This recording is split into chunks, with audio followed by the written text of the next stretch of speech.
ఇచ్చిన దేవాతి దేవునికి నా కృతజ్ఞత. అలాగే యేసుక్రీస్తు నామమున కూడి వచ్చిన మీ అందరికీ నా వందనము. నేను ఈరోజు చెప్పబోయేది దేవుని ఆహ్వాన పత్రిక, పరలోక ఆహ్వాన పత్రిక.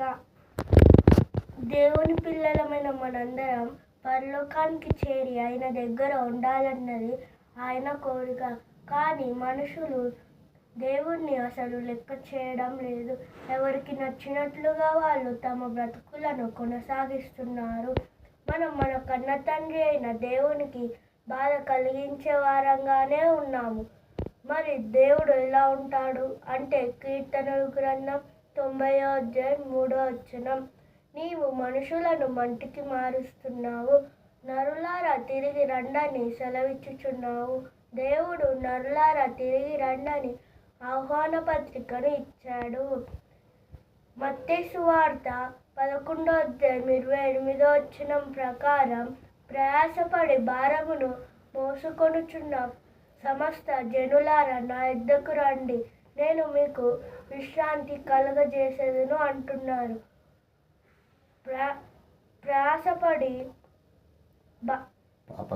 పాప క్షమాపణ నిమిత్తము మారుమనసు పొంది బాప్తిస్మము పొందుకొని ఈ లోక సంబంధమైన పనులు కాక దేవుని పనులు చేస్తూ సత్య సువార్తను ప్రకటించే వారికి మాత్రమే పరలోక రాజ్యము.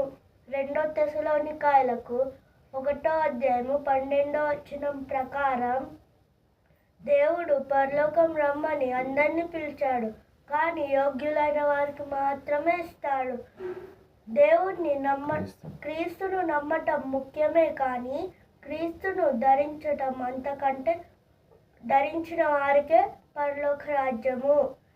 దేవుని పనిని ప్రారంభించటం ముఖ్యమే, ఎంత ముఖ్యమో ముగించటం అంతకంటే ప్రాముఖ్యం. వారే పరలోకానికి అర్హులు.